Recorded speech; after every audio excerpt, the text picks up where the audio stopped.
राधे राधे, हरे कृष्णा। श्रीमद् भागवत कथा ने एक विचित्र सी अद्भुत एक कहानी है जो हम शॉर्ट में उस कहानी का वर्णन कर देता हूँ। श्री कृष्ण भगवान बोले हैं कि हे अर्जुन, जो भूत प्रेत कहते हैं, जो भूत प्रेत में उत्पन्न क्यों होता है, श्रीमद् भागवत गीता में कहा हुआ है और पढ़ के देखिएगा भक्तजन। आपका 9वां अध्याय का अर्थ अध्यायों में मिल जाएगा आपको। भूत प्रेत का आधार कहाँ से होता है? जो मनुष्य अकाल मृत्यु से मरता है उसका योनि भटकते रहता है और उस हर प्रकार से योनि में नाना प्रकार के कष्टों से भोगते रहता है। कष्ट जिसको हम भूत कहते हैं, प्रेत कहते हैं, वायु कहते हैं, नाना प्रकार के नरक के द्वार उसका भटकना पड़ता है। तो वो अज्ञानी पुरुष जो भक्ति के बारे में उसका कुछ नहीं जानकारी था, जानकारी भी था तो अहंकार था उसके पास। भक्ति के पीछे अहंकार, थोड़ा सा बुद्धि क्या हो गया कि आपके पास अहंकार। तो हर मनुष्य को, हर प्राणी को अहंकार ले बैठता है, ले डुबाता है। तो समाज को लेकर चलिए, समाज कल्याण के लेकर चलिए। आप समाज नहीं हैं, समाज आपका लोग हैं।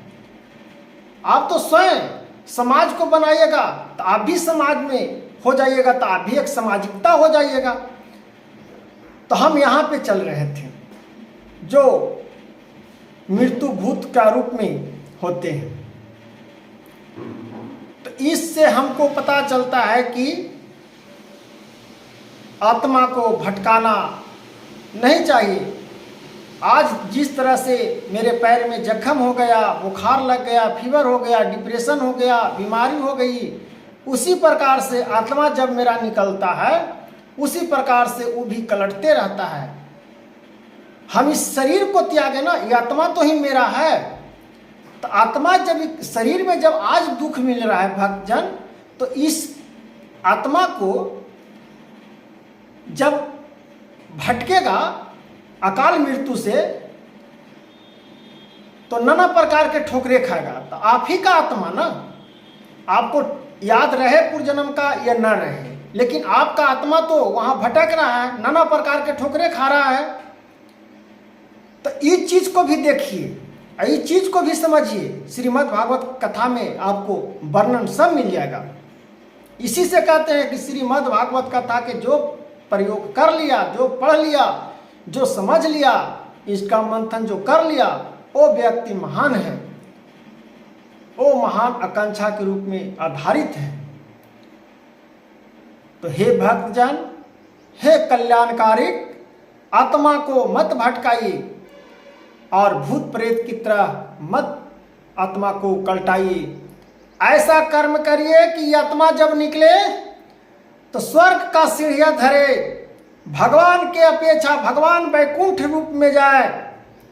इस शरीर को कितनों कष्ट न हो जाए, क्यों न कष्ट भोगने पड़े, लेकिन भक्ति नहीं छोड़ूंगा, भक्ति नहीं छोड़ूंगा तो नहीं छोड़ूंगा, भक्ति करते रहूंगा जीवन भर। कितनों भगवान कष्ट दे दें, लेकिन भक्ति से मत हटिए माताएं बहनों। भक्ति में आपका परीक्षा भगवान लेंगे, कष्ट देंगे, जो हम पिछला वीडियो में आपको वर्णन करके बताए हैं।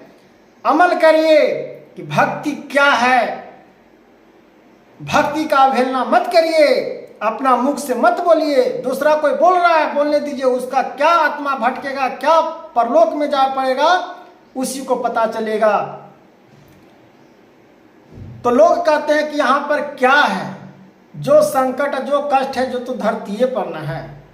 बात सही है कि धरती पर है, लेकिन कोई क्यों महल में है, कोई क्यों महात्मा साधु बहुत बड़ा बन चुके हैं, उनके पास क्यों प्रणाम करे जाते हैं? वैसा कर्म किए, मृत्यु लोक में न है। आप ही की तरह न मनुष्य तन उनको भी मिला है, आप क्यों नहीं आकांक्षा के रूप में धारण किए? भक्ति वैसा क्यों नहीं किए? तो हे भक्तजन, अपना प्रेरणा को, भक्ति को जगाइए और ये आत्मा को प्रेत की तरह मत भटकाइए और काल मृत्यु से बचिए। अब भक्ति का स्मरण करिए। अब भक्ति का गुण खाली नहीं जाता है। अब भक्ति निराश लौटे कभी भगवान नहीं देते हैं, देर से सही, लेकिन स्वयं भगवान आपका कल्याण करेंगे। अब भगवान आपका स्वयं मार्गदर्शन देंगे और रास्ता बताएंगे। लेकिन भगवान पर अडिग रहिए कि कितनों संकट शरीर में क्यों न हो जाए, लेकिन हम भक्ति नहीं छोड़ूंगा। हम पड़ल रहेंगे, सुतल रहेंगे, बोलते रहेंगे, बैठे रहेंगे, फिर भी हम भगवान के नाम लेते रहेंगे। हम पूजा नहा के नहीं करेंगे, लेकिन हम भगवान के नाम लेंगे। यह महा आकांक्षा है। हे राधे राधे। आप समझ गए होंगे भक्त, राधे राधे भक्त।